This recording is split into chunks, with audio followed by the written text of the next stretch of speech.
WBNE. Hello and welcome to episode 73, all about Two Towers, Theatrical Edition, Part 3, being the 73rd part of That's What I'm Talking About.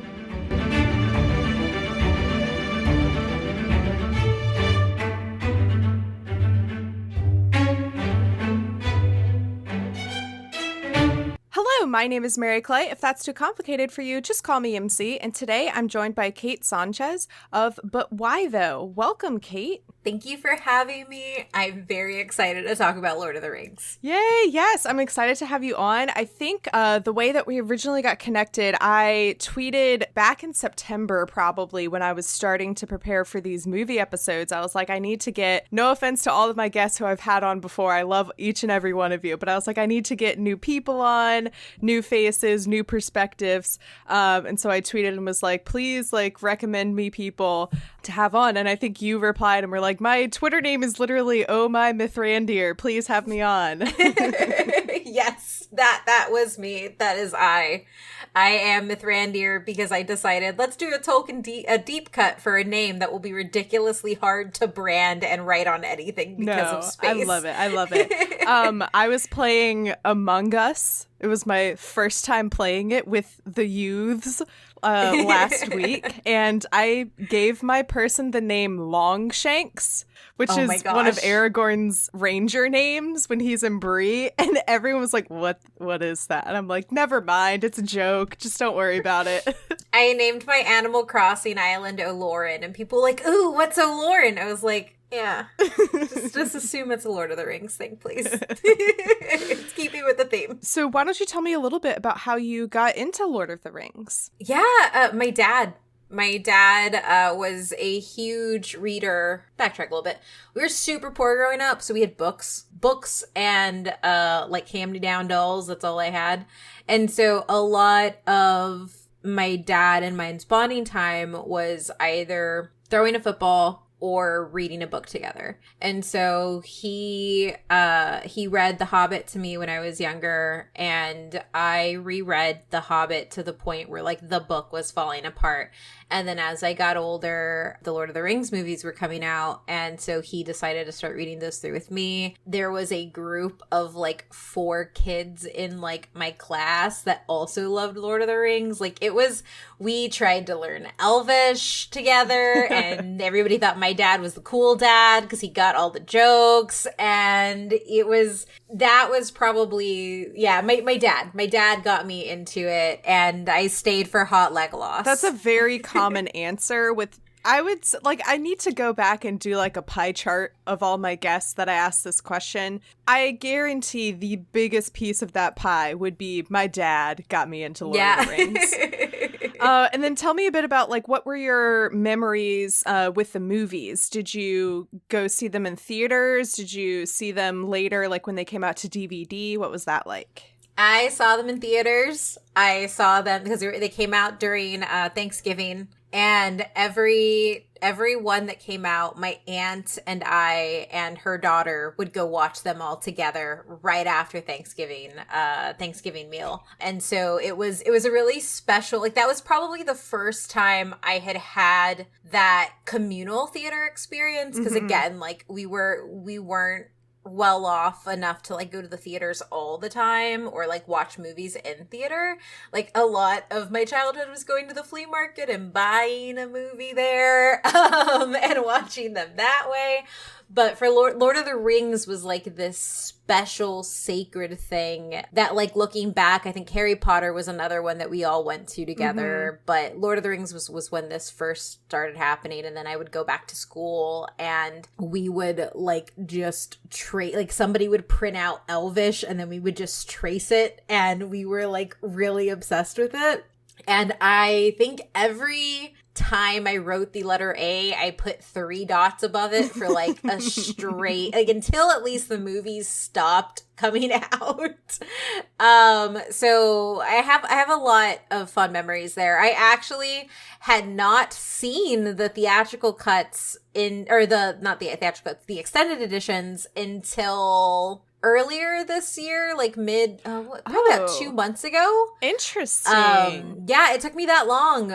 But we found out that two of our community members had never seen Lord of the Rings, had never read any of the books, had no exposure but memes, and we decided to have a Lord of the Rings day with them. And so we started at 11 a.m. and we ended at like whatever the hell time 14 hours later is. And we marathoned all of them together. We had 11sies and second breakfast, where we just baked in time to eat together as a community. And it was probably one of like my favorite experiences I've ever had. And this is our Discord community. We've been really leaning on it during COVID for connection and getting to hear people's first time watching Lord of the Rings, getting to experience the extended editions for the first time. And then more importantly, like getting to just be with others in this thing that I love was really amazing. And honestly, I don't talk about how much I love Lord of the Rings that much online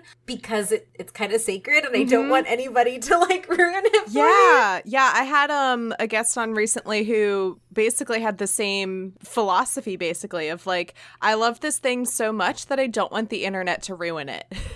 Which I totally get. I totally understand because like, just look at what has happened to Harry Potter. It's so sad and heartbreaking. And Star Wars as well. Yeah, like I'll say it again. I'm thankful every day. Also, this episode comes out the week of Thanksgiving. Happy Thanksgiving, Americans. If you celebrate, but let's be honest, it's a made-up holiday to pretend that we always had a great relationship with Native Americans. That's all a lie. Whatever. Anyway, I'm thankful every day that J.R.R. Tolkien is dead and does not have a Twitter, you know? Yep. Oh, yep. 100%. I'm very thankful. I am thankful that he can't. There's just so much. I don't know what it is, man. Like, I think it's the time thing where, like, I feel like Lord of the Rings is something that I can protect, or like Tolkien's work. Like, it's not that I'm like, there are obvious critiques to be made about the foundations of fantasy that have ingrained a large portion of some of the racist stuff. Like that's there. I never say that it's not. But there's something about the start or like the founding where I just feel like I can give it more leeway. But more importantly, like there's just so much discourse that happens that misses the fact that like I get that you're really upset, but how about we hold accountable the new fantasy stuff and leave the dead guy stuff alone? Yeah. Because we can't change the dead guy stuff. Exactly. You know, I hadn't really thought of it that way. That's a great way to think about it, you know? Yeah. But yeah, what you were saying about like how your Discord community came together and watched it all. And that's really awesome and really beautiful. And of course, you know, now more than ever, we're needing that sense of community. Yeah. It's important. I will say there were like 4 parts where it just hit people like a sack of bricks. We talking about Sam's speech at the end? Oh, Sam's speech at the end. Gandalf right before the Balrog. Oh my! Those are probably like we were all watching it in this crazy time and world that it is now, and everybody just like came off mute and was like, "I'm crying." And this really hits hard. There's a good chance 2 weeks from now when when I cover the last section of Two Towers that I will just start openly sobbing because of Sam's speech. Oh my God. Yeah, that's all really beautiful and Lord of the Rings is here for all of us during these. Every time I see a commercial that's like, during these troubling times, I like want to kill myself a little bit more. But I'm with you. During these troubling times, Lord of the Rings is here for you. Okay. Back with our least favorite hobbits, Gollum tries to win the sympathy of the audience, but it's not going to work, except it totally does on Frodo, who is for no good reason fighting with Sam when Sam has done literally nothing wrong, but sure, side with the hobbit gremlin you just met instead of your lover, I mean best friend. Later that night, Gollum and Smeagol have it out. Smeagol wins and Gollum leaves. For now. While cooking up some potatoes, an army of Saurons appears out of nowhere with a bunch of mother truckin' Oliphants. A bunch of soldiers from Gondor pop up and take them down. They are led by a mysterious man with kind eyes, a dead brother, and daddy issues. That's right, it's your favorite boy and mine, Faramir. Not sure if they can trust Frodo and Sam, the men capture them. But it's okay. Surely Faramir will make intelligent decisions that don't completely diverge from his character in the book. Aragorn and Éowyn seem to be hitting it off with lots of slow-mo laughter and flirting. This reminds Aragorn that, oh right, I have a girlfriend already. Arwen astral projects into his dream to remind him that he is destined to be king. In what I think is a flashback, Elrond tells Aragorn that Arwen belongs with her people in the Undying Lands because otherwise she'll die vaguely. Aragorn understands this and tells Arwen to go with the other elves, but Arwen is like, literally, will everyone please stop telling me what to do? Wargs attack so suddenly that it's as if this battle wasn't in the books in the first place. Aragorn helps to save Gimli, but in the process falls off a cliff. OMG, rip the king of Gondor. In Helm's Deep, Éowyn is upset to learn that her boyfriend is dead. Meanwhile, Saruman is casually building a bomb to use on the one weakness in Helm's Deep that Wormtongue told him about. Somehow he secretly created an entire army without Wormtongue noticing until he dramatically reveals it. Oh yeah, Treebeard's in this movie! He tells Merry and Pippin not to worry about the smoke rising from Isengard because it's probably just Saruman doing some kooky shenanigans and not killing all of Fangorn Forest. And just like that, we cut away from Treebeard, Merry, and Pippin once more. See you again in another 40 minutes. Plot twist, Aragorn's alive? Arwen astral projects once more to revive him, and a horse that isn't Bill the Pony helps him back to Helm's Deep. After a long day of astral projecting in order to save and/or comfort Aragorn, Arwen dramatically lounges in Rivendell while Elrond gaslights her until she agrees to go to the Undying Lands. Staying behind, Galadriel and Elrond have a telepathic conversation because why not at this point? You know, none of this makes sense. They debate about whether they should get involved or peace out and let these mortals die. Sometimes I forget to breathe while I'm doing these. Let's jump into this episode discussion. So we are picking up where we left off, where last everyone in Edoras was heading to Helm's Deep. Saruman was making... We're really getting into the part of the story where I'm like, I don't know what name I'm about to say. There are so many people now, and they're all alternating. Because at least when I was doing the chapters, one chapter would focus on 3 or 4 characters. But like now it's like, okay, Saruman, Sauron, Éowyn, Éomer, Theoden, Theodred. I do want to say real quick, when I was a little thing and watching these movies, I would watch them with closed captions so I could learn every name and how to spell them exactly, and I could keep track of them in the movie so I would know what I was like a really, really anal retentive kid who had a list of names. No, I think that's like the only way you can watch it. I've said it before. I don't understand how people in the original theaters when these movies premiered, I don't get how people watch these without subtitles, because there are some things that Gimli says that I'm just like, you lost me. I don't know what you said. All I just heard was a bunch of grumbling. Treebeard, I cannot understand without subtitles. And then a lot of times the things that Gollum says, I miss. And then, yeah, there are so many names. And the other thing is that when you do have subtitles on, there are things that like a side character will say, or like someone's name will pop up and I'll be like, oh, he was in the books. That's like a really quick Easter egg of like, oh, they drew material directly from the books for literally everything. Yeah, I'm a very big proponent of subtitles. Yeah. And then speaking of Gollum, so we open up on Gollum splashing in the water as he is trying to catch a fish. They were like really going for like, we're gonna make Gollum look cute and innocent like a child, and he's like splashing around and catching a fish, and Sam is like, knock it off, and Frodo's like, oh come on Sam, do you have to be so mean? I'm like, Frodo, not now. Yeah.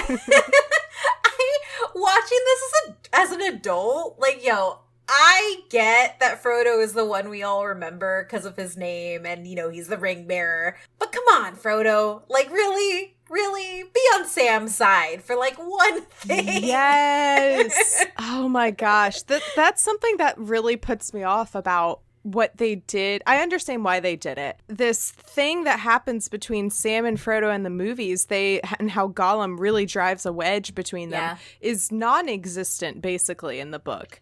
The only thing that like really happens is that you feel is that like Frodo is just depressed all the time because of the ring. Yeah. I get why they did this, to show the effects that the ring is having on Frodo, that it's turning him against his best friend and possibly lover, who knows. So I get why they did it, but it makes me so sad. Every time Frodo has to like yell at Sam, and Sam is like, you don't have to be mean to me. Like, it's because you have the ring on. You're not eating. You're not sleeping. And Frodo's like, what do you know about this? And I'm like, Frodo, just stop being book 5 angsty Harry. You know, that's what it feels like all the time. It does, and I just want to give Sam a hug, because Sam is probably one of the most important literary characters to me, like, in existence. And I watched this section and I was hoping we were going to have like a Frodo and Sam talk, just because like I get frustrated when I see Frodo do this, like, one, knowing the books, but two, knowing that like, at least from like my memory, when the movies first came out, like nobody cared about Sam, like they just cared about Frodo. And now like I just care about Sam so much, and the importance of somebody like Sam, who will like, having a friend and or a lover who invests so much in you that they understand your needs and behaviors even before you do. That is something that is extremely vital. And I mean, like, even like when you go to the end, like the fact that like Sam's whole thing is like, I get that I can't like carry your burden, but I can pick you up and carry you, Frodo. So I'm gonna do that. And so like, it starts with splashing, and I'm just very annoyed already, because I'm just like, Frodo, you don't understand. Just let Sam carry you and let him put this stupid little Gollum in his stupid little place. And it's so... So for your context, reading the books, I really did not like Sam. He was very annoying, and their relationship in the books is a lot more master-servant. So it's kind of low-key creepy, and I don't appreciate it. But they really do a much better job of portraying Sam in the movie, because you really feel sympathetic for him watching it. Because it's like, Frodo, literally, what reason has Sam ever given you to not listen to him? Like, what has he ever done to make you think, oh, I should listen to this evil gremlin hobbit that we met 4 days ago, as opposed to my best friend Sam, who we might be in love. I don't know. We both have conflicting feelings about that. Who knows? It's just, you feel. And what's also hard is that Andy Serkis is so good as Gollum that you find yourself in moments being like, oh, poor Gollum. And it's like, what? Yeah. No, well, not. And the other thing, what I really liked about jumping into watching this, like, from this scene, is it's a really beautiful point in noticing how well the CG holds up today. Because you see Gollum in the water, and that should be something that should be hard, and that should be one of the hardest things to stand up. And like, when we rewatched the movies as a community, and when I was rewatching the sequence, I was like, damn, like they did that. Like nothing about this CG or like anything feels wrong. Like that feels like that is a full performance coming from a little gremlin hobbit. Yes. So on that note, we're gonna go off on probably yet another Andy Serkis tangent, basically. So Weta Workshop had to redesign / like rework Gollum's animations and style and everything that they had been working on when Peter Jackson decided during Two Towers, basically, when they got to filming those parts, that Andy Serkis's physical performance really needed to be incorporated into the animation. And so they had 2.5 months to redo 2 years worth of work, basically. Oh my gosh. That is just so impressive. And it pays off too, because when you see there's like 1 or 2 glimpses of Gollum in Fellowship, and he looks very different, and it looks a lot more, cartoon animated rather than like, oh, we're going for 3D realistic animation here. So it really paid off. It was really good. 100%. Gosh, I didn't know that. Yeah.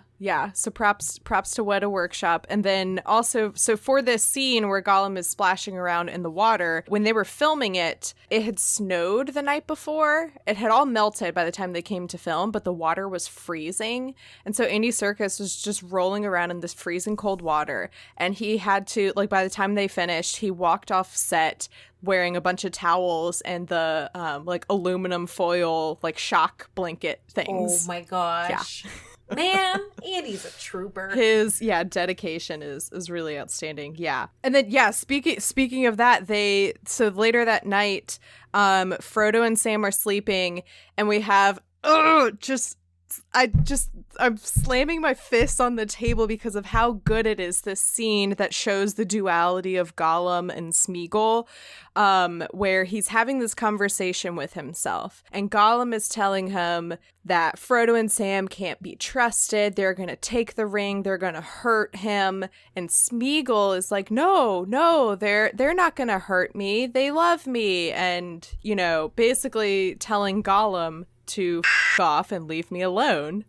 And the way that they do this, first you see Gollum the first couple of times when he switches between Gollum and Smeagol, he like moves his body from side to side, but then as the conversation goes on, it just cuts back and forth. And you also see his eyes change between Gollum and Smeagol, and when he's Smeagol, they look more human.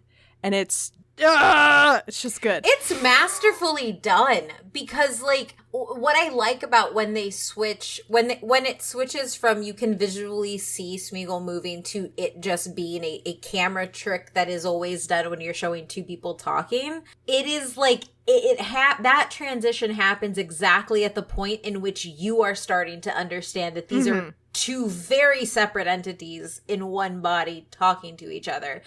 And I remember as a kid, that just, like, freaking me out, like, so much. And now as an adult, it's something that, like, I can't believe they pulled off. Or rather, I can't believe Andy Serkis pulled off and then Jackson pulled off directing-wise. Yes. Uh-huh.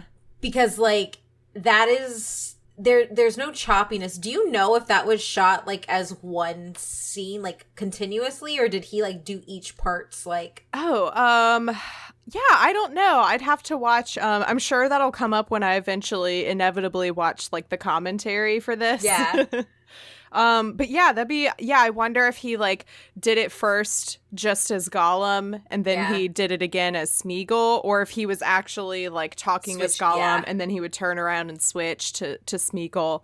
Given that it's Serkis, I would assume it's the second one. Yeah, because, like, that's like what actually happens in it. Yeah. Yeah. It's good. Yeah. But and like it's great. That like acting choices by Serkis and then the direction choices by Peter Jackson go hand in hand because, you could have Andy Serkis acting his heart out, but if Peter Jackson didn't have the mind to be like, oh, let's film it and shoot it and edit it this way, it wouldn't turn out nearly as good. So. Oh, yeah. So good. However, during this scene, I don't understand. How are Sam and Frodo still asleep? Because okay, I asked that too because I was like, he's being hella loud. He's not like hiding that he's talking to himself. He's not worried about anybody hearing him really. And he's also right next to them, basically. Yes, and I'm just like, I guess hobbits sleep harder. But then I'm also like, you're in the middle of nowhere and people are like trying to find you and kill you. You would think that you would be sleeping lighter. Mm-hmm. So this does, however, kind of play into what happened a lot in the books where Sam and Frodo are terrible about like keeping guard at night because Sam would always be like, Frodo, you sleep, I'll stay up and watch over us. And then it would be like, Sam didn't remember when his eyes closed, but all of a sudden he woke up and it was daytime and Frodo was gone. And it's like, you guys are terrible. And like the same would happen to Frodo where they would just they'd be like, I'll stay up, and then they would fall asleep. So that is kind of like on brand for them, but man, you have to like suspend your disbelief in this scene to be like, I guess Frodo and Sam are really tired, you know? Yep. And then the next morning, Gollum goes out. So during this scene, Smeagol tells Gollum to fuck off, and Gollum disappears. And now we basically have Smeagol for the rest of Two Towers. So Smeagol is like, oh, I'm going to be a good little Smeagol and serve my masters well. So he goes off and finds some rabbits and is like, look at me. Aren't you so proud of me? And Sam, I will give this point against Sam. Sam is just so annoyed and disgusted with him. And he's like, there's hardly any meat on them. And I'm like, Sam, shut up. He just went out and got you guys something to eat. You guys are eating nothing but lame bus bread. Just shut up and give him this one win, you know? Like, you don't have to be so mean. That is the only time I will concede that my perfect cinnamon roll of Sam did something wrong. And then so Sam is like, okay, I'll cook us up some stew. And he's cooking them, and then he says, what we need now are some good taters. And Gollum says, what's taters? And we get what is apparently an iconic line that I don't understand. And Sam goes, potatoes. I love it goes, so much. Boil them, mash them, stick them in a stew. Stick them in a stew. Yep. Potatoes. Boil them, mash them, stick them in a stew. Boil them, mash them, stick them in a stew. Was this something that was like, was it memed to the same extent of they're taking the hobbits to Isengard? I think so. Okay. So the other day I had a tweet go fairly viral where I was just like, what, something you randomly, it was what do you say randomly? And so many people put boil and mash and stick them in a stew. I quote tweeted that, I think, and I said, I say it's from the Orcs with Normal Voices video. If you haven't seen these videos, please watch them. But all the time I will just go, man flesh. Yep. Just not man flesh. Man flesh. But yeah, so that, like, it's a different type of meme where I feel like every time I feel like there's been quite a few times where I've like talked about potatoes on Twitter and I just get that gif. I mean, I relate all the time. I also love potatoes in basically any form. Are the best thing. French fries, vodka, mashed potatoes, You know that scene in Forrest Gump where Forrest and Bubba are like, they're doing all this work and Bubba is talking to him about all the different ways you can cook shrimp? That's how I feel with potatoes, you know? Yep. Just be like, you can do so many different things and they're all good. I haven't met a bad form of potato yet in my years of life, you know? I haven't either. And that taters is what makes Sam an icon, truly. Yep. So also during this scene, this is such a random trivia fact that I found, but Andy Serkis said that this was his favorite scene I'm assuming he meant his favorite of his scenes in all three films. So I was like, okay, well, I guess I have to bring it up if it's his favorite scene that he did ever. So there's a shot when Sam is cooking the rabbits and Gollum is freaking out, you see Gollum's spit fly out. This is actually Andy Serkis's spit. It wasn't digitally added in. It was actually his spit. What? Okay. And he cites this scene as his favorite of all three films. And I'm like, that's a weird... Okay, Andy, I'll give... That's also quite a bit of spit. Yeah. It's like one of the Hunger Games... I think it's Catching Fire. There's a scene where Katniss is giving like CPR or something to Peeta, and you see Jennifer Lawrence. There's like a whole glob of spit because she's been crying in that scene. Yeah. And then recently with Hamilton going on Disney Plus, everyone was making fun of Jonathan Groff, who plays King George, because he just like spits the entire time he's on screen. No, don't change the subject. Oh gosh, anyway, this is so much different in COVID times. Honestly though, right? I was like, really? get like grossed out when I read that. And, you know, I think you hit the nail on the head. It's because everyone's just so grossed out with germs right now that like I have watched a couple of like series that have come out and I'm just like, all I'm thinking, oh, you're going to a bar? That's weird. Why are you touching so many people? This is weird. Go wash your hands, please. Then you're like, oh, they don't have a pandemic in this show. Oh. Yep. Right. The before times.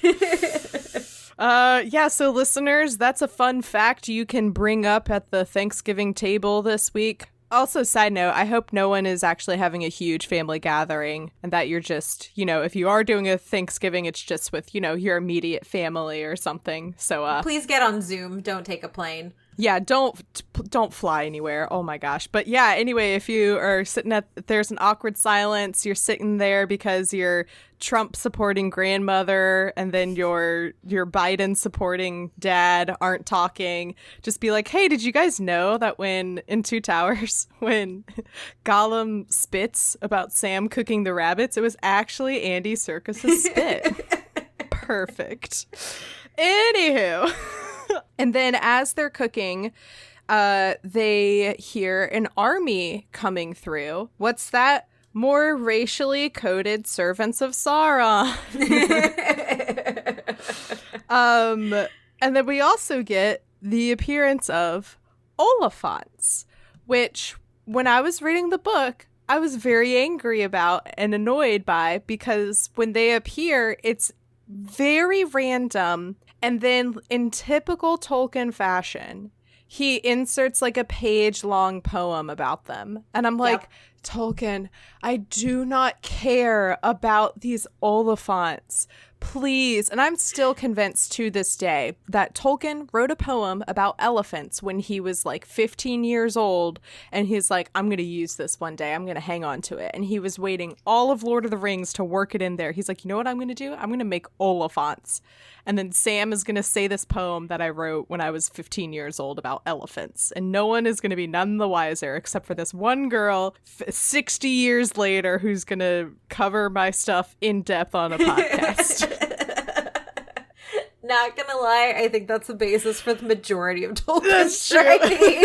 That's why he has so many appendices. They're just leftover poems from when he was 15 that he worked to do his lore. That's my favorite thing when I finished Return of the King. There's, like, my bookmark, I finished it. And there was still, like, another 200 pages left. Yup. Which is funny, because, like, everybody, like, somebody told me, they're like, you can't tell me honestly that Tolkien was a great writer. I was like, he built fantasy. What do you mean? But he also explained a tree for 5 pages. You gotta be a good writer to explain a tree for 5 pages. No, he is a fantastic writer. Like, the amount of like I make fun of him lovingly, being like, oh my god, Tolkien, we don't need another song.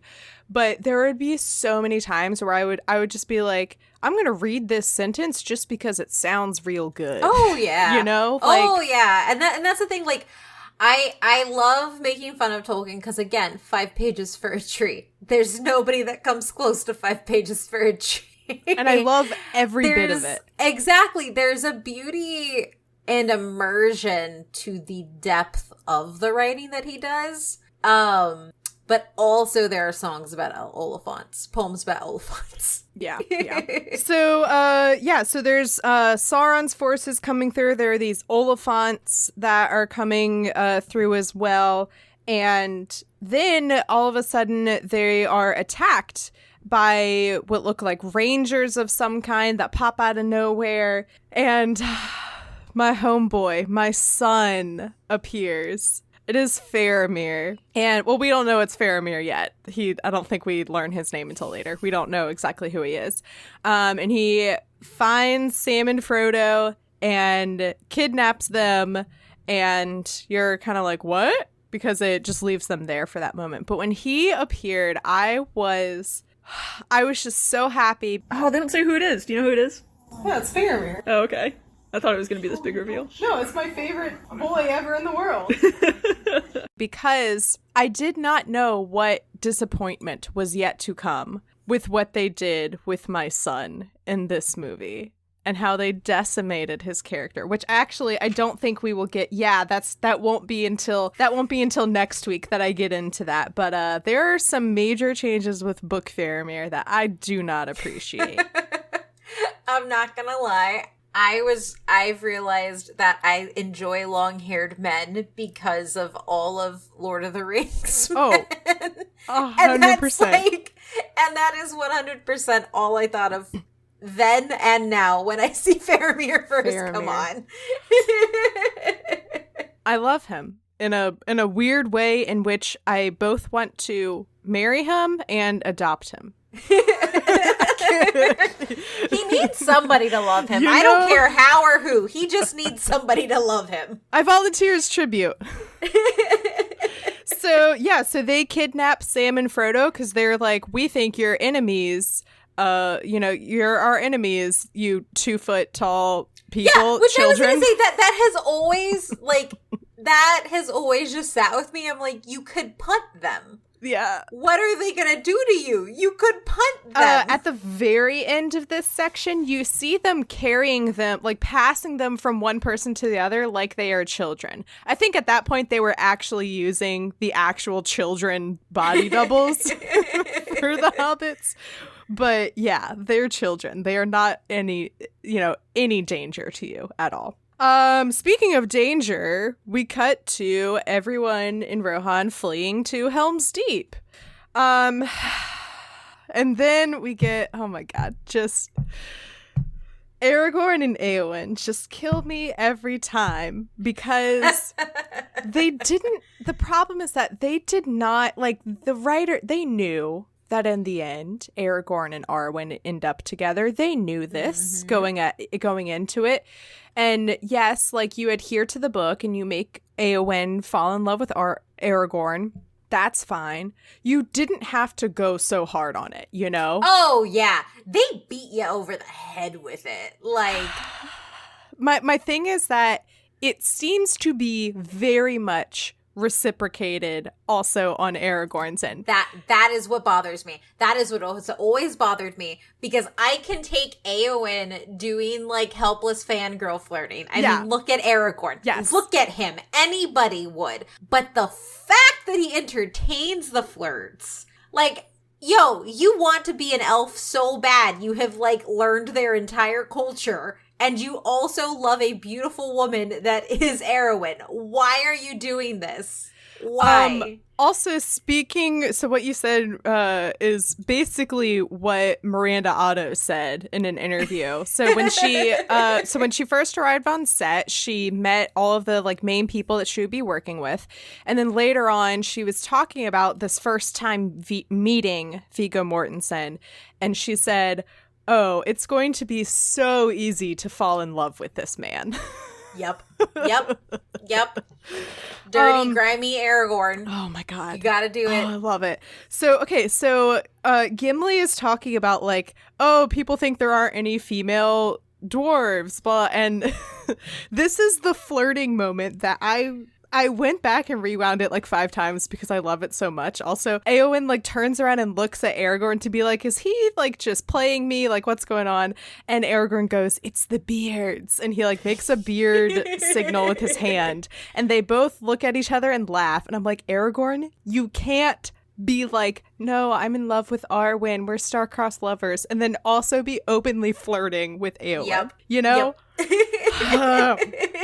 And then, like, she laughs, and then he's laughing, and they look back at each other and laugh. It's and then flirtatious laughter. And it goes into slow motion. They're slow motion laughing and smiling at each other. Yeah, they hit us over the head with the Éowyn Aragorn ship stick real hard. And they didn't have to, because if they had just backed off a little bit, it wouldn't be nearly as bone crushing when they don't end up together, you know? Yeah, because it also, like, it just feels natural for, like, somebody to be, attracted to somebody who looks like Aragorn. So, like, of course somebody's gonna flirt. Yeah. But also, Come on, Erwin, right there. I'm sorry, nobody compares to her except Galadriel. That's it. So while they're having this flirtatious moment in slow motion, full of like longing glances, Aragorn is reminded, he's like, oh, right, I'm in love with Arwen still. So we have... I'm sorry, that's the part that I hate so much, and that's how you know that part was supposed to be heavy flirtation. Because it's just like, remember Arwen? And Remember? I'm just like, This is truly where they begin to lose me. And this is where you can tell that Tolkien didn't write this part. You know, that like this part that we're about to discuss is not in the book, and you can tell that Tolkien didn't think of it or plot it out because it makes no sense. Okay, so Arwen is somehow astral projecting herself into Aragorn's dreams. She is helping him fall asleep. Side note, in this dream, Aragorn is barefoot, and I don't know why, but it feels weirdly wrong to see him barefoot. Like, it feels intimate in a way. I don't know why. But it feels weird.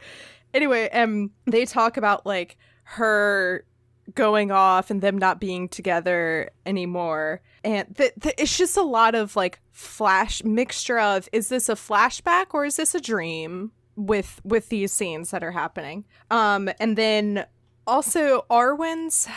So this is what frustrates me about Arwen's character, which I've already ranted about many, many times. They really tried to be like, we're going to add one more female character, except her only purpose is going to be to sit there and be like, no, Aragorn, you should be king, you know? Like, I'm gonna lounge around dramatically in Rivendell, and I'm gonna appear to you in your dreams, and I'm either going to save you from death, or I'm going to be like, you know your path. It is laid before you.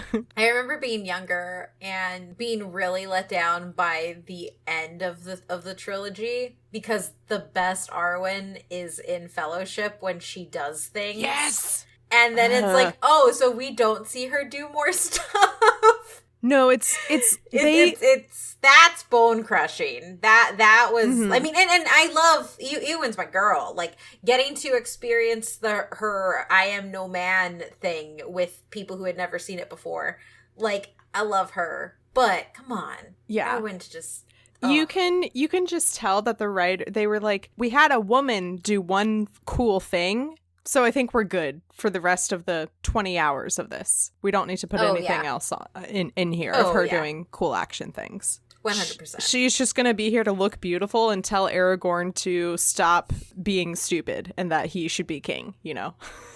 That's her role. As many a women in things. Mm-hmm. So then I think we have what is a flashback with Aragorn and Elrond talking, and it looks like it was something that happened in Rivendell that would have been in Fellowship, but they put it in here instead. And it's Elrond telling Aragorn that Arwen belongs with her people, and that he is going to be harming her by being the reason that she doesn't go with everyone to the Undying Lands. Okay, so this is point one where I don't understand the elves. I mean, there are many. I shouldn't say this is point one. This is like point 500 at this point. Why is it that Arwen will die if she doesn't go to the Undying Lands, but we have Legolas still running around with Gimli? Like, Legolas and Gimli live out their days together, basically. Yeah. And he's fine. He doesn't go to the Undying Lands, but Arwen is the one who is going to die if she doesn't go with them. And I think that it sounds like what they were trying to go for is like, oh, if she stays here, she's going to die of a broken heart when you die. But that's a different cause of death, you know? That's not a you're dying because you're not there. That's just a like, hey, sometimes you love somebody so much you just die. Yeah. And also, like, that doesn't sound, if they are really truly that much in love, that doesn't sound so bad that you would die soon after your partner dies, you know? Mm-hmm. That you don't have to live without them. Yeah. Exactly. So, like, what so that's just, you know, why.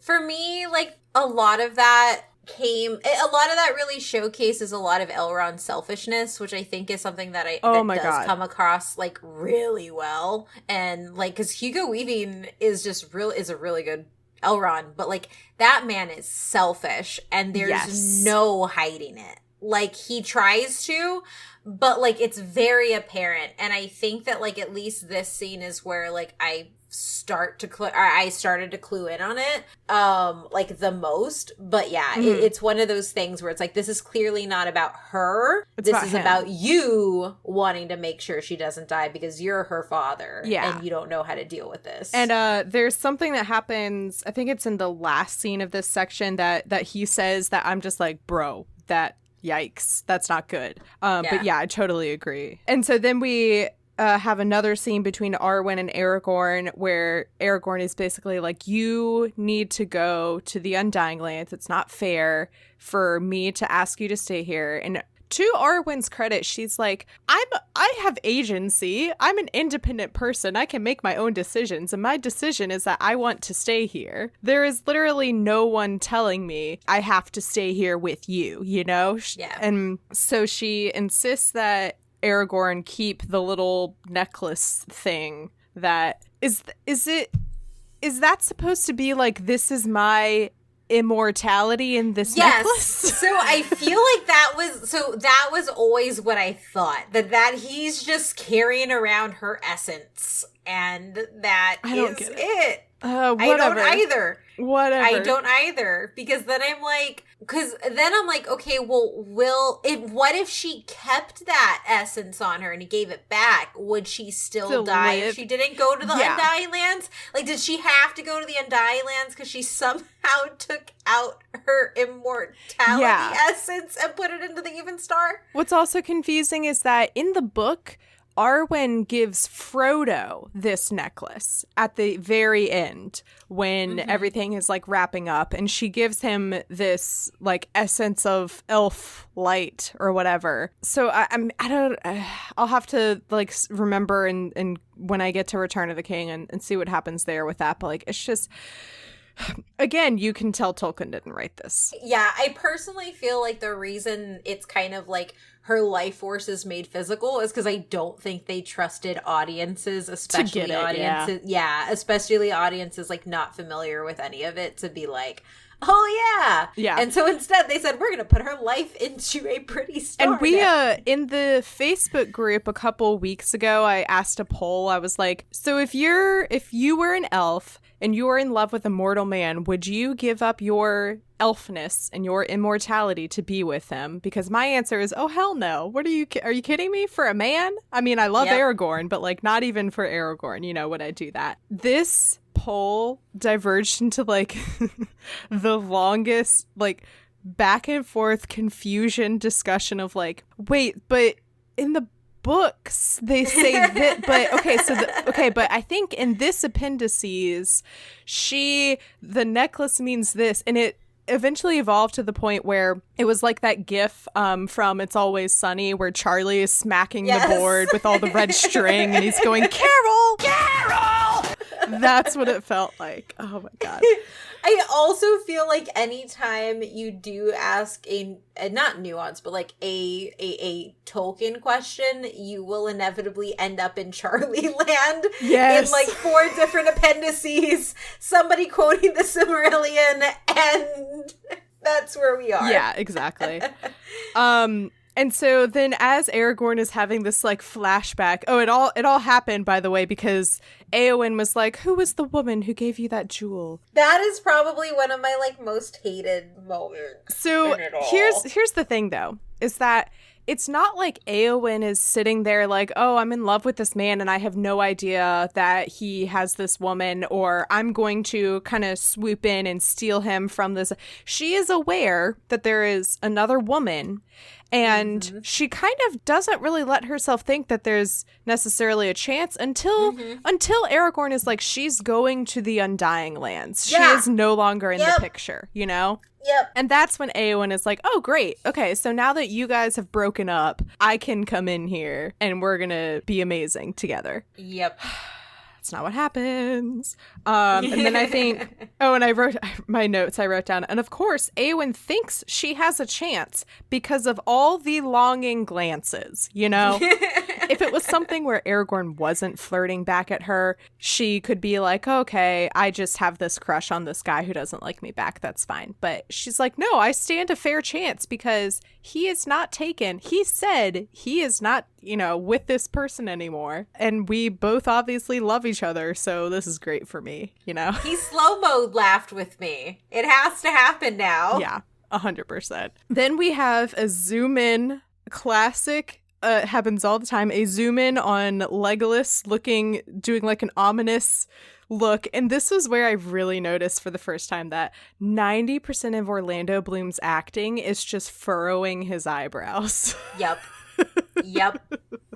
It's like really obvious later on, but it's just all eyebrow action. So he's looking off and he is like, something doesn't feel right. Two of the main guards of Rohan, their horses start freaking out, and a warg comes and attacks, and one of the soldiers, who's named Hama, he just stands there and lets the warg attack him. And I'm like, you're supposed to be I'm assuming Theoden's number 2 soldier, he's a large enough character in the world of Rohan that he has a name that they give him. Yeah.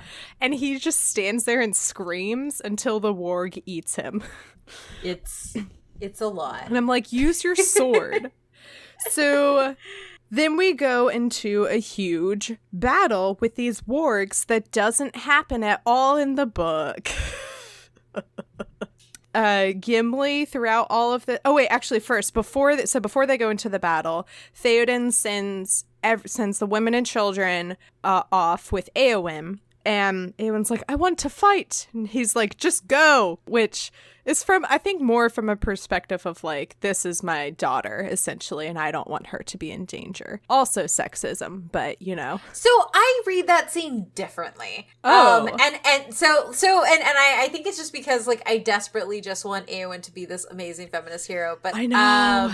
But no, so I read that scene because she is literally the only, because there is, as much as there's that, paternal, I want to protect my daughter energy, I do think that there is also a lot of respect between Theoden and Éowyn, that he understands that Éowyn, if anything happens to him, is the most equipped to take care of everybody. So for that scene, I see it as yeah, she shouldn't fight because she's my daughter and she's a woman, but also... who the hell is going to take care of all these women and children that I am now sending away? Éowyn is literally the best person to do this. Yeah. That was always my take. Or not always, that has been my take upon many rewatches. That and I tried to rewatch it because I saw a lot of the one time I dipped my toe into people talking about Lord of the Rings on Twitter.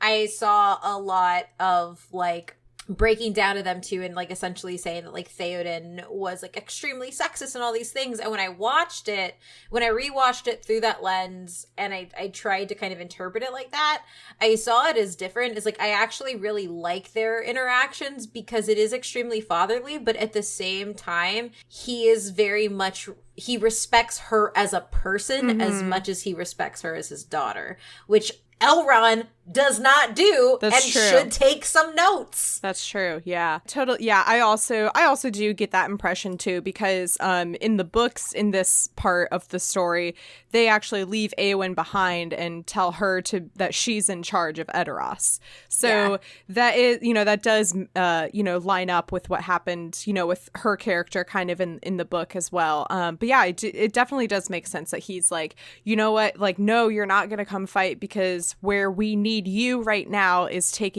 leading these people because they're afraid and they need to look to someone. And Éomer isn't here. I was just recently possessed by an evil wizard. They're going to trust you and they're going to look to you and you're going to excel in this part. And we need you here as opposed to fighting. So yeah, that's a great point to bring up as well. I also just want a sick note that says formerly possessed by an evil wizard. It's something that really It makes me so annoyed. There's a line where they're discussing what to do before they go to Helm's Deep, and Theoden goes, "Last I checked, Theoden, not Aragorn, was king of Rohan." And I'm like, Theoden, you were literally just possessed by an evil wizard 10 minutes ago. Shut up. The whiplash between, like, God. this man is possessed by an evil wizard and making no sense in his cuckoo bananas to I'm Theoden. I'm like, yo, no. No, like, no. You lost your privileges, young man, when you let yourself be possessed by a wizard, you know? When they like fork off and go in different directions, one more longing glance between Éowyn and Aragorn. And it's not like, if you really wanted to push that this is a one-sided thing that's never going to happen, you would have Aragorn running off and he doesn't see Éowyn looking at him. Yeah. No, he turns around and they look at each other, like communicating, like, I guess, like, you know, good luck, be safe, I love you, marry me, whatever. Anyway, okay, yeah, so during this battle, Gimli is a, like, huge point of, like, comedic relief because he's like, I'm a rider, get me back on this horse, and he's, like, really struggling, and at one point he falls off the horse, and he spends, like, half of the battle being trapped under a warg, which is annoying because Aragorn swoops in. And kind of what happens next is low-key Gimli's fault because Aragorn like swoops in. It's not low-key Gimli's fault. It's Gimli's fault. He swoops in to save Gimli, and while he's doing that, a warg like swoops up on him, and he gets stuck to the warg. The goblin person who is riding the warg like just happens to reach down and rip the Arwen's elfness off of him.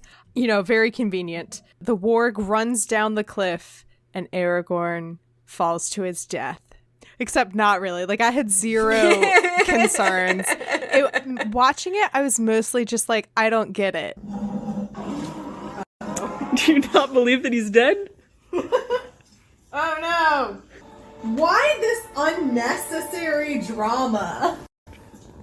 This is so unnecessary. The King of Gondor is dead, Mary Clay, in movie 2. Oh, rip. Why did they do this? It astounds me that this is a plot point, and mostly that people who have never read the books have no idea that people who have never read the books, if you're listening, Aragorn does not have a fake out death in the book. It does not happen. This battle does not happen. They literally just go to Helm's Deep and they arrive there and they're like, yep, we're preparing for this battle. And that's all that happens. I get it was to like try and drive tension, and they also needed to give Arwen something else to do besides cry in flashbacks. But like, I had zero concerns that he was actually dead. Maybe had I watched this in the theater not knowing what would happen in Return of the King, maybe then I would have been concerned. But it's like you're watching Harry Potter and the Order of the Phoenix, and if they tried to kill off Harry, then, you know, you don't believe it. Yeah, I mean, I only appreciate this because it sets up for Stormy Aragorn to walk through the doors, and so I will never talk bad about this scene because Aragorn must fake death in order to push open the doors in the most sexily manner. Mm-hmm. Yes, 100%. That is like the only reason for this scene. Yeah, exactly. That's all it was. Giant battle just to be sexy. Yeah. That's what Lord of the Rings is. Someone in the writing room was like, hey, we want to have the scene where Viggo pushes these doors open in a really dramatic fashion. How can we get to that point? What's the setup to and do he that? has to be wet. He has to be wet and dirty and bloody.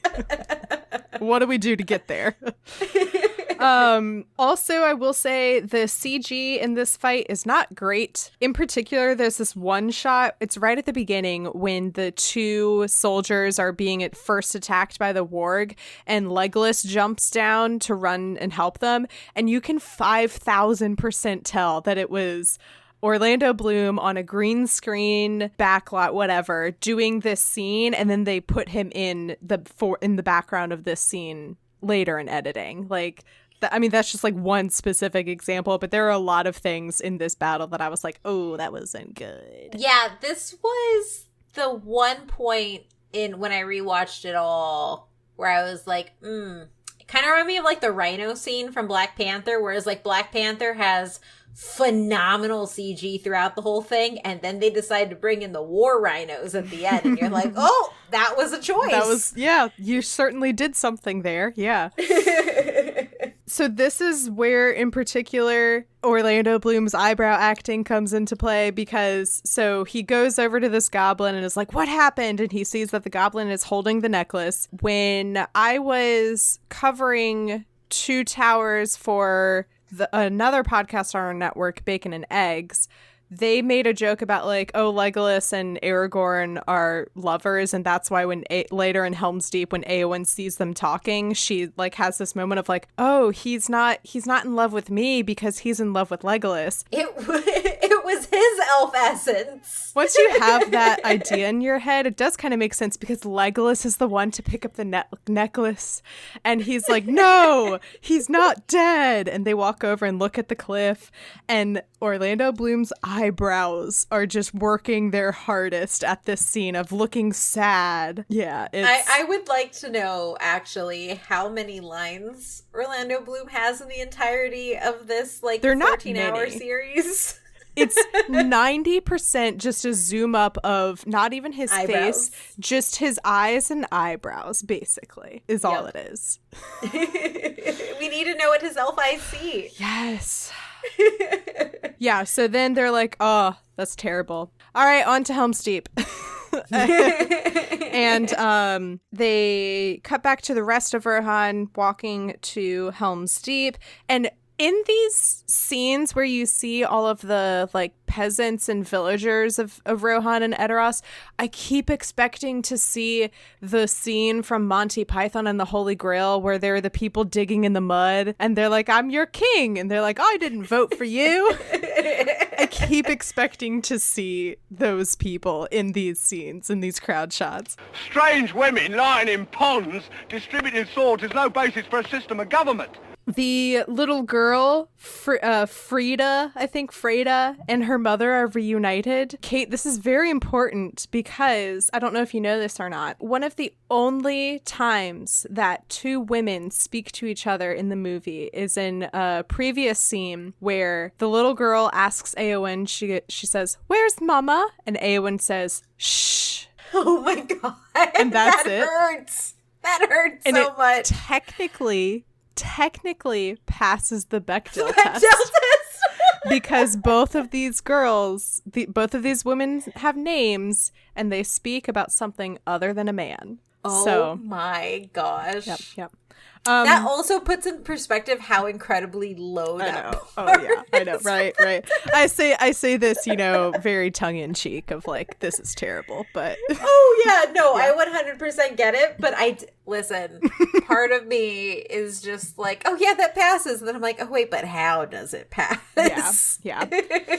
Yep. I should also give like the caveat that so when I was in college for one class, I wrote a paper about the Bechdel test, and I was like, is this actually a good way to look at female representation? And I looked at two films, one that like did pass the Bechdel test and one that didn't, and talked about how like it's a very surface level test. It's not about like, oh, just because a film passes the Bechdel test doesn't necessarily mean that the female characters in it are good.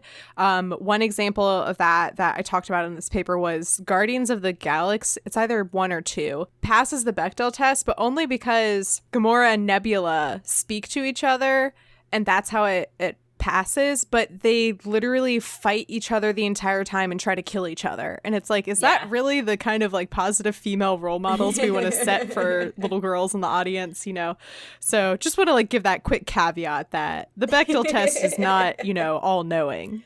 It's just like one thing to look at to see like, oh, if a movie fails the Bechdel test, it means that there was very poor representation. Yep. Yeah. So they all arrive at Helm's Deep. Everyone's reunited. Yay, happy. Theoden jumps down, and Éowyn is like, she's like, so few of you returned. And that's her way of being like, where is my boyfriend?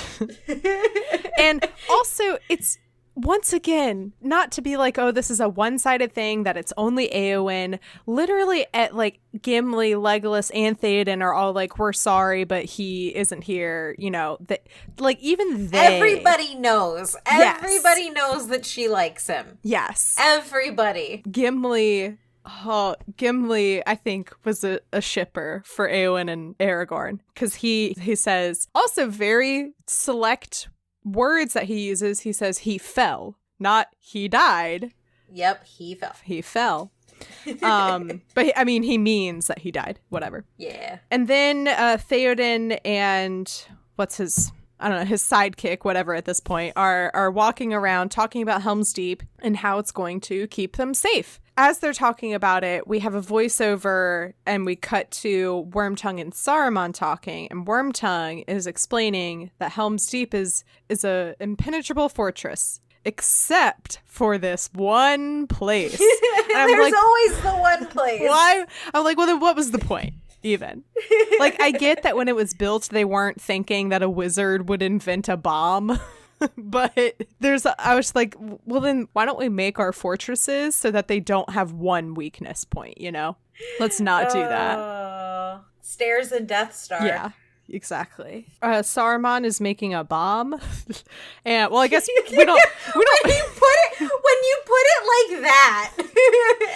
I mean, I think he might just be making gunpowder. You don't really get what he's doing until later at the Battle of Helm's Deep. You understand what he was doing in this scene, but he's like messing around with this black powder that I think is just gunpowder, and Wormtongue is just holding a candle like right next. And I'm like, Saruman, bro, let's like not have there be lit candles near you if you're gonna be playing with bombs and gunpowder. And it's also like, is this what Tolkien imagined? I just want to see like the most like mundane retelling of the Lord of the Rings movies, and it's like, and then Saruman built a bomb. Yeah, I mean, he does though, and Wormtongue is like, how are we ever going to attack them? That would take thousands, 10,000s even. Where would we get such an army? And then they walk out. And you see such an army. Saruman has been working hard with his creepy orc breeding. And my question is, how is it that Wormtongue got here? And like, I didn't see the army. Yeah, like they're literally, were they all just hiding? And then Saruman's like, hey guys, you're gonna stay underground when Wormtongue arrives here, and then when I give you the cue, come outside, and we're going to do this really cool reveal to Wormtongue. It was really just like a surprise birthday party. Yeah, that's all surprise! It was. Exactly. Yeah, and we see this huge forces that Saruman is building to go and attack Helm's Deep. And then we have a scene with my favorite people ever, and I'm so sad that it was basically like cut down so much for Two Towers. Treebeard and Merry and Pippin, like to the point where when it cut to the scene with Treebeard, I was like, oh yeah, you're in this, because they really I'm gonna get into this. It's gonna be an unpopular opinion with literally everyone listening to this podcast, and I'll get into it more during the Helm's Deep episode.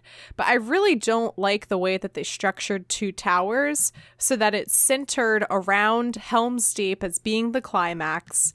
And yes, it's really cool. However, because of that, they stretched out what is essentially one chapter in the book for all of Merry and Pippin's plotline for a 2.5+ hour movie. And it's almost like, what was the point of that scene? Because it's less than a minute long almost. Yeah. It's also when I realized the beauty of the extended cuts too. But even then, like, I have always been a big fan of the ends. And I think in the books, like, the reason I always say five pages to describe a tree is like there is also environmental message in the Lord of the Rings. Oh yeah. And so the Ents and Merry and Pippin are very important because their interactions you're supposed to learn through Merry and Pippin. As they grow, you grow. And it does get cut down a lot. Yeah, and it's I say this a lot, but like I understand why it was all cut down,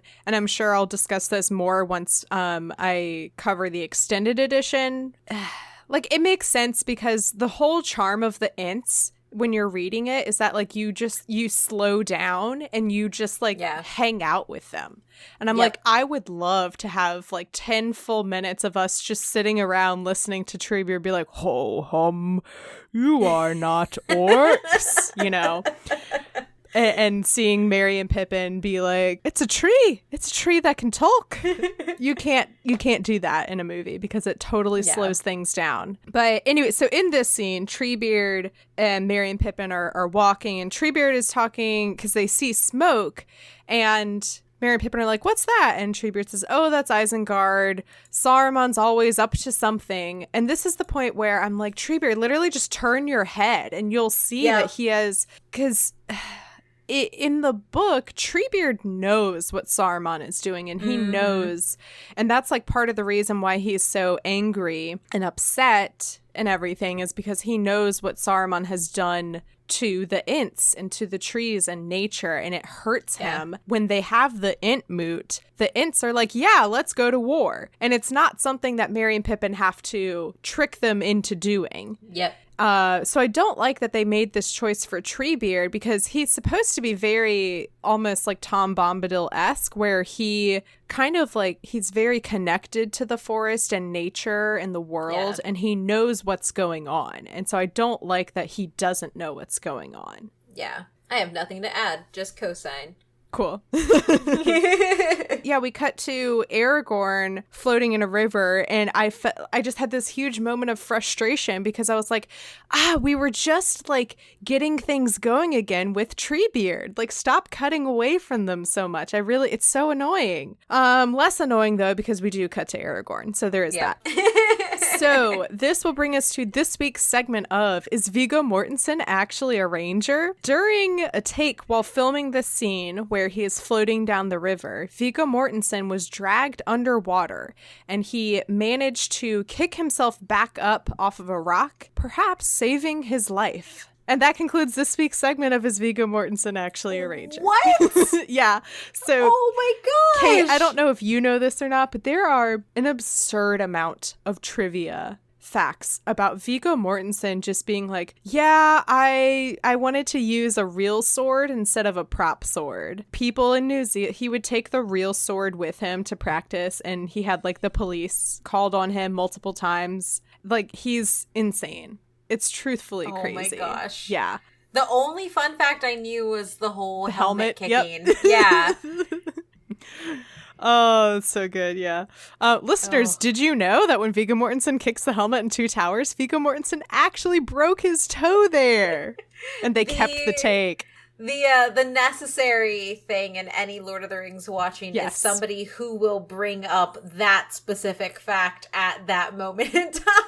Oh, yes. To the point that of the like 12 people we had in our watch party watching Lord of the Rings, somebody typed in chat, who's gonna be that person? Yeah. I love that it's become a meme in and of itself, you know? Yes. So Viggo Mortensen nearly died and drowned filming this scene, but he like kicked himself back up to the top of the river. I feel like that should be the fact that gets shared. Like, oh yeah, he didn't just break his toe, he almost died. I'll have to find it. I think there was a YouTube video I saw recently that was like all the times Viggo Mortensen almost died in Lord of the Rings. Filming it, I should say. Not the times Aragorn almost died. Like the times Viggo Mortensen almost died.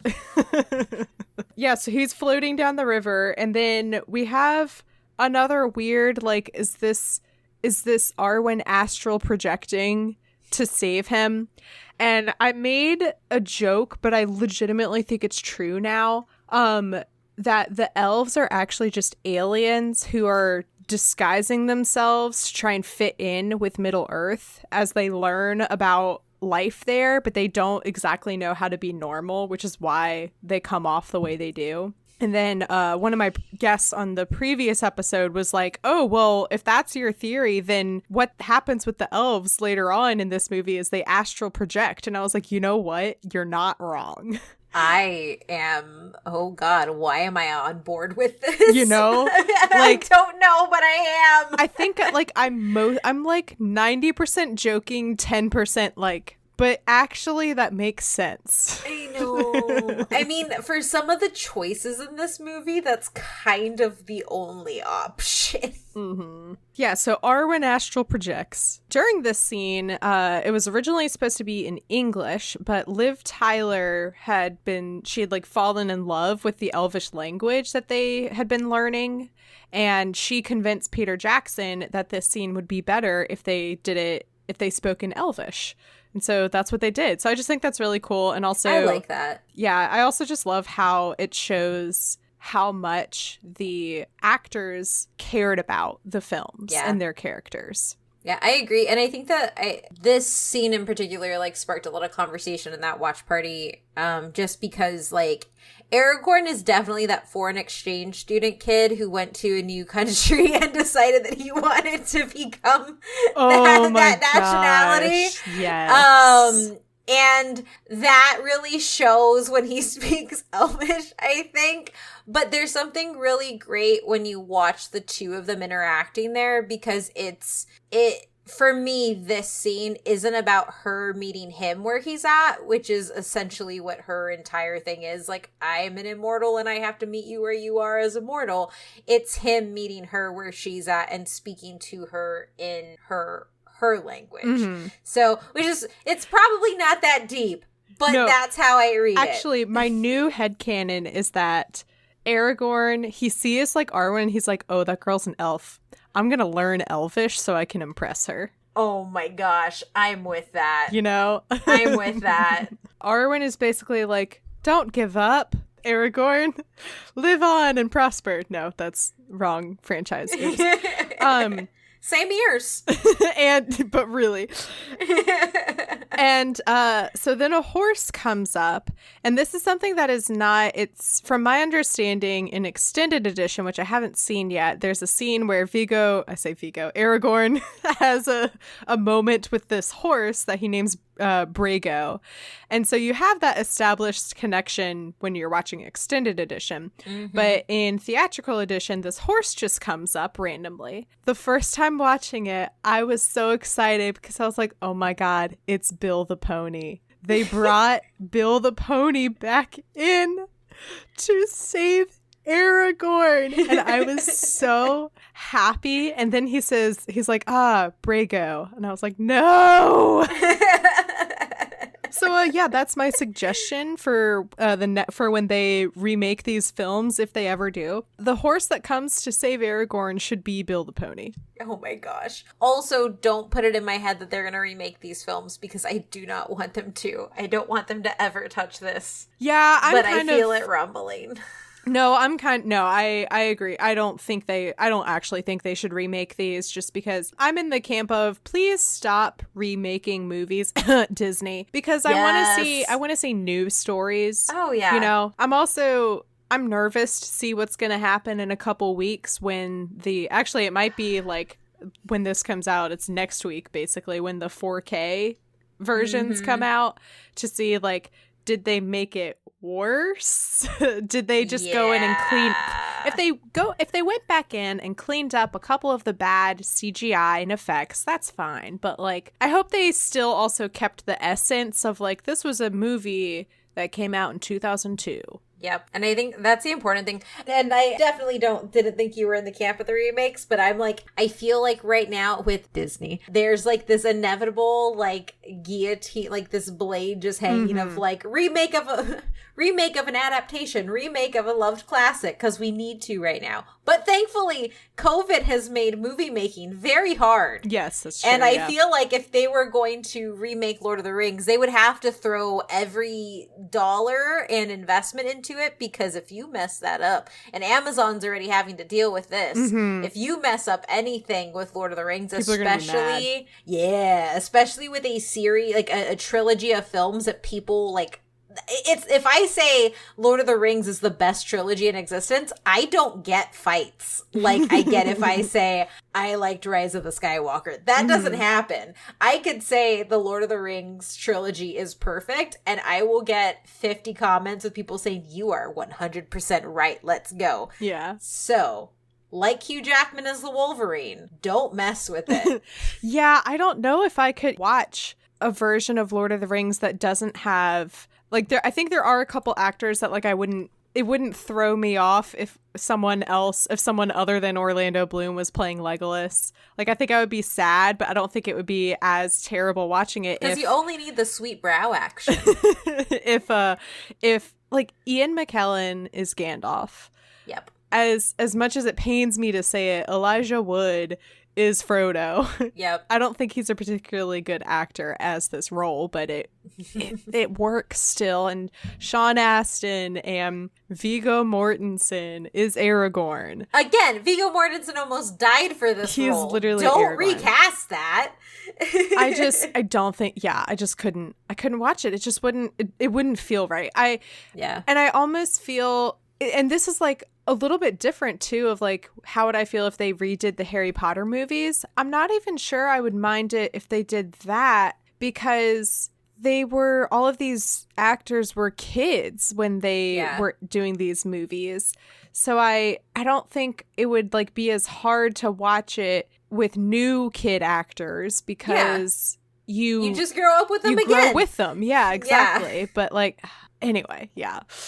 Of course, now that I've like put this out into the universe, I'm sure that like the day after this comes out, they're going to be like, Lord of the Rings remake. Yeah, so Brago comes up and saves Aragorn, and Aragorn is like, it's good. It's a good Aragorn moment of him being like grizzled and run down and like beaten down and bloody and dirty and wet, riding off on his horse. The wet part's important. Mm-hmm. And then we have one more elves ? Like in general scene that I've been referring to this as dramatic telepathic elf conversation, basically. Again, I think what happens now is we cut to Elrond and Arwen currently in Rivendell. Elrond, this is where what you were talking about earlier of Elrond being selfish. This is also very, it's almost like gaslighting of him. It's 100% gaslighting. He says, because Arwen she's literally, when I say that Arwen just dramatically lounges around Rivendell, she's literally is on what you see in like a Victorian movie when like a woman faints and passes out. It's her fainting couch. Exactly. And she's like looking out onto it. It's like on a balcony. It's so dramatic. And Elrond is like, the amount of pain you're in right now, just imagine what that would be like if you don't come with us. You belong with your people. Go to the Undying Lands. And she's like, but Dad, I love him. And he says, but do you not love me? And I'm like, yes, because clearly Arwen's existence is only to be in relation to another man, whether that is her boyfriend or her father. Yep. This is like when people they advocate for women's rights by being like, she's someone's daughter, she's someone's wife, she's someone's... Of course I'm for women's rights. I came out of a woman. Yeah, like she's someone's mom. And it's like, how about she's just a person? Yep. You know, you don't have to relate her to a man to make her matter. And yeah, and so Arwen is like, of course I love you, Dad. I think this is what happens. He shows her a vision, or I don't know. I think it's a vision. I think it's like a projection of. I don't know if it's something that like he's just talking to her and is telling her what's going to happen, and then because it's a movie, they show visually what he's talking about. Or if it's because he's an elf. I don't know. Little Kate just thought it was elf powers making him make it happen. Yeah. And so he is describing like what's going to happen. He's like, if you stay behind, he is going to die. And it shows this scene of Aragorn lying on a table dead, which by the way, old Aragorn is a silver fox. Mm-hmm. Old, young, I love him either way. Arwen is standing there grieving, and it shows like a passage of time, and she's still standing there grieving. And I'm like, of course, because Arwen's only purpose is to exist in relation to other men. Her only purpose is to exist for men, because clearly if Aragorn dies, she has nothing better to do with her life. There's nothing else for her to live for than to just stand there and grieve for years and years and years. A previous guest shared her idea of how this relationship could work out is that you have them get together. Arwen stays an elf, and after Aragorn dies, he passes on the torch to her, and she takes up the leadership in order to see his legacy fulfilled, and that the work he does in his lifetime is continued on for many generations, and that it doesn't just stop when he dies. And I love that so much more. I do too. That is just so much better than,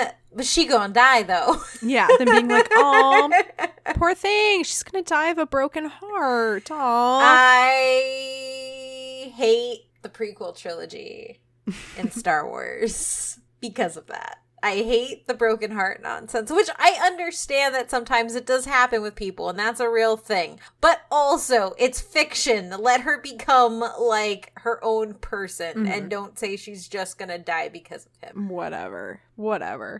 And so this is when... this is when Arwen's like, okay, Dad, I guess I'll go with everyone to the Undying Lands. Ugh. Again, this scene of the elves leaving Rivendell, and they all have lanterns, and they all like walk in sync with each other, and they like line up so symmetrically. This is when I was like, they are aliens. They are aliens. And then as they're walking off, Galadriel comes in, but not really. And she has a conversation telepathically with Elrond. And this is, I wrote in all caps, you can tell Tolkien didn't write this part. Fine, whatever. So they have this, Elrond and Galadriel have this telepathic conversation. And they're like, oh, what are we going to do? Like this is such a precarious situation. Do we help the men who are so easily corrupted? And Galadriel's like, right now, as we speak, I think she says like the young ranger of Gondor. Yeah. Faramir, and it cuts and shows scenes of Faramir and his crew walking Frodo and Sam, who are blindfolded, into, I think they're going to Osgiliath, or they're not there yet or something. And she's saying that like he's going to try and take the ring, and if he gets it, that this is all going to end terribly. So what should the elves do? Do we stay and help to fight, or do we leave this world behind? And then like it ends there. And so basically the elves are like, yeah, we're going to peace out. Bye. Y'all have fun. New phone, who's this? Yeah. Oh, the gif, I think it's a Mariah Carey gif of her putting sunglasses on. She goes, yeah, suddenly I can't read. Yo, that one, yes! Yep, that one's better. I was thinking, I don't know her. Or that too. Yeah. Or like, hey, you want to come help us out with this battle for humanity? Left on red. Yeah. You know? Or what is it? That gif of the guy like piecing out and then like fading away. Yes. There's literally so many ways that you could relate this to the elves. Yeah. I mean, that's later not what happens, but whatever. Oh my God. All right. That brings us to the end of this section for discussion. Kate, thank you so much for coming on. Where can people find you on the internet? So you can find me at Oh My Mithrandir on Twitter and Instagram. Instagram is mainly for my manga reviews and stuff, so that's what you'll find there. But Twitter, it is literally everything except for Lord of the Rings, because I don't talk about Lord of the Rings online. But if you want to see any of my writing, I am a film and TV critic as well as a game reviewer and anime manga reviewer, so you can find that stuff there. And if you want to listen to me on my podcast, it is But Why Though, the podcast, where we talk about different pop culture pieces, why they matter historically, culturally, and societally. And then I also have an anime podcast called Did You Have To? And if you want to follow our community and get involved, you can head over to @ButWhyThoughPC on literally every piece of social media. Awesome. That's What I'm Talking About is a proud member of WB&E. You can learn more about the network by going to WBNE.org, where you will find all of our shows, like Late to the Party. This is an urgent message. If you or a loved one have been suffering from mild hallucinations, encountering what looked like a horde of zombies, lack of fine motor function, there was no parking, and I pulled up on the lawn and broke a sprinkler head, the inability to sit for long periods of time. Did you just break the chair? Jordan is holding a chair arm up. Roll to sit. Oh, did not do so good. Trouble using your tools. Are you gonna take another smashy smash? I sure am. 13 probably doesn't hit. Does not hit. Sorry about the dice, Scott. Or existential crises. and I'm playing Sunny Days, a high elf cleric, a half elf cleric, a quarter elf cleric, a mostly human cleric, a mostly human but with a smidgen of elf cleric. You may be entitled to podcasts. Ask your doctor about Late to the Party, a Dungeons & Dragons 5th edition actual play podcast for the whole family. Available every other Monday on WBNE.org or wherever podcasts are sold. The cover is by Graphite, aka Vaishon Brandon. You can support him on Instagram at graphite.vmb. You can find the podcast on Twitter and Instagram at TolkienAboutPod. And you can also join the Facebook group. This week we did our first watch party in the Facebook group. We watched the one Zoom to Rule Them All, which was the Lord of the Rings cast reunion that I unfortunately had to miss out on earlier this year because I didn't want to get spoiled. But now I can watch it. So we watched it and it was a fun time. So join the Facebook group where hopefully we will be doing more things like that in the future. You can find me on Twitter at MCWattsUp and Instagram at MCTurnedDownForWatt. You can support the podcast by going to patreon.com/TolkienAboutPod, where you will find different levels of financial support and perks. The $3 tier is a great one because then you can access our Discord. You get access to the general WB&E Discord as well as a specific thread for That's What I'm Talking About. And we do lots of fun stuff in there, and everyone there is really nice. Last week we played Among Us, and I played for the first time in my life. I had zero knowledge of what the game was. It was a point of like, I don't know what Among Us is, and at this point I'm too afraid to ask. So I just dove in head first, and it was really fun. At one point I was the imposter. I would like to think I did pretty well for myself. I got down to, it was just me and two other people who were not the imposters, so I was doing pretty good. Anyway, fun stuff like that happens in Discord. You can also become a sponsor of the podcast like Clark. Clark, thank you for being a sponsor and continued supporter of That's What I'm Talking About. I appreciate getting to talk to you in Discord. I guess what I'm telling everyone is go join the Discord, because then you can not only get to chat with me, but you also get to chat with the other amazing Tolks in there like Clark. Next week, we are picking up where we left off, so it will start at 1 hour, 45 minutes, and 29 seconds, and it will go to 2 hours, 9 minutes, and 50 seconds, and it will stop right before the Battle of Helm's Deep begins. And then before we go, since this episode is coming out during the week of Thanksgiving, even though I renounced Thanksgiving at the beginning of the episode, I do just want to say real quick that like it's so weird for me because like a year ago I think I was a couple chapters into reading Two Towers, and I didn't really care that much about Lord of the Rings, so it's weird to like look at where I am right now, but I'm so thankful this year because of everything that's happened that I have Lord of the Rings to dive into. It's such a welcome distraction now for me to, sit down and read it and take notes, or watch the movie and sit down and talk with people who are really passionate and love this. It's always a very positive conversation, and it's just such a nice change of pace to sit down and talk with people who love something, so yeah. I just want to say, thank you, J.R.R. Tolkien, if you're out there listening in the ether, and also thank you to everyone who listened and people who have come on the show. So yeah, it's Lord of the Rings. It's good, y'all. All right, that being said, Kate, do you have any parting words for the audience? Find just Sam. That's all I gotta say. I am genuinely, the reason I wanted to talk about Sam more when we first started is like one of the biggest things, one of the things that I'm most thankful for in my life, since we're on Thanksgiving. I am thankful for my husband because it's been an extremely hard year. And I always make the joke that he knows when to just pick me up and carry me. And after a rough year, it's nice to have somebody that I know can help me get over that finish line. Yeah. Can't carry my burdens for me, but he can carry me. Oh, yeah. So find you, Sam. Yeah. Find your Sam. And that's what I'm talking about.